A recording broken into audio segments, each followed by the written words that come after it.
Thank you for watching CTR TV. I'm Christy Olds, and today we're talking about a new law that took effect on October 1st that impacts all employers here in Connecticut.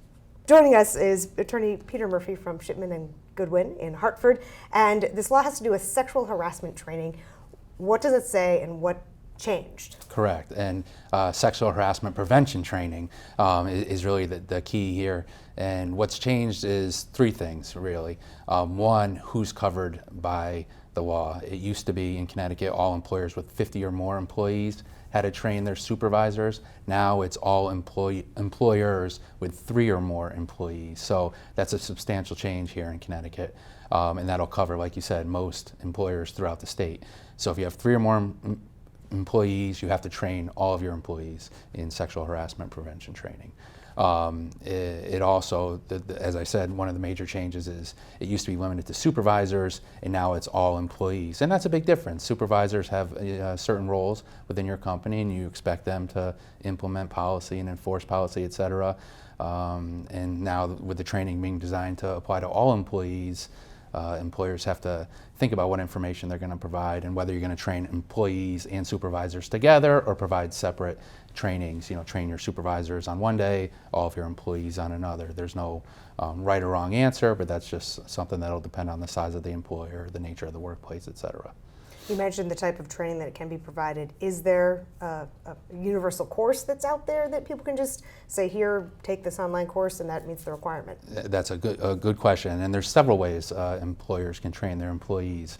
As part of this change in the law, the CHRO, which is the state administrative agency that enforces anti-discrimination laws, et cetera, has developed a web-based training program. So that is an option for employers. Some insurance companies offer their own training program, so any employer can also check with their own insurance companies to see if there's any online training opportunities, or there's lots of third parties that provide training. Our law firm, for example, provides training on a regular basis. Other law firms do. Some sort of human resource agencies also may provide training. So there's several different options for employers. When does this need to be completed by? For employees that are hired after October 1st, 2019. So now? Now, correct. They need to be trained within 6 months of their hire. All other employees, all existing employees, employees that existed prior to October 1st, they need to be trained by October 1st of 2020. There's one caveat to that. If they were trained after October 1st, 2018, then they're all set and they don't need to be retrained. So there's always the fine print, right? Correct. The bottom Essentially, line is, everyone, bottom line, I'm sorry, I didn't mean to cut you off. Bottom line, everyone needs to be trained by October 1st, 2020. Okay, and this could have a big impact on, a lot of real estate offices didn't fall under that 50 employee threshold. 3 is a lot lower. That's true. So there's several obligations that are now being rolled out across Connecticut that will apply to smaller employers. Paid family leave, family medical leave is coming in 2 years. That was passed by the legislature, and that's going to apply to all employers. This sexual harassment prevention training, you're right, has gone from 50 to 3, so that greatly expands the number of employers that are covered. What else do people need to know about this? The training, once it's done, it doesn't have to be done again for another 10 years. However, we recommend, that you update your policies on a regular basis, and you might want to provide supplemental training more frequent than that, not just on sexual harassment prevention training, but just on, your workplace standards and other anti-harassment and positive workforce policies.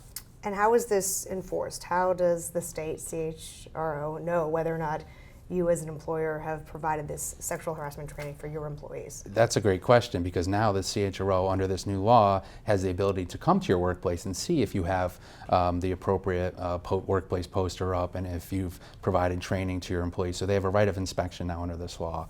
And so it's important for employers that do provide this training to keep certificates to show that their employers were trained on a certain date and that each employee was trained. And there's civil fines that can be imposed if you don't do the training by the dates. And it is all employees, full-time, part-time, anything? Correct. Anyone that works for you, so full-time employees, part-time employees, seasonal employees are covered under this revised statute. If they're independent contractors, they fall outside of that.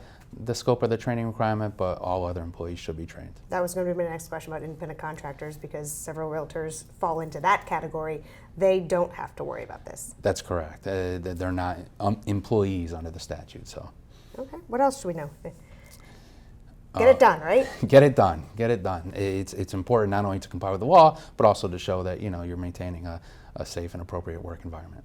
Peter, thank you for joining us and explaining the new law. Obviously, it took effect on October 1st, so it is in effect now.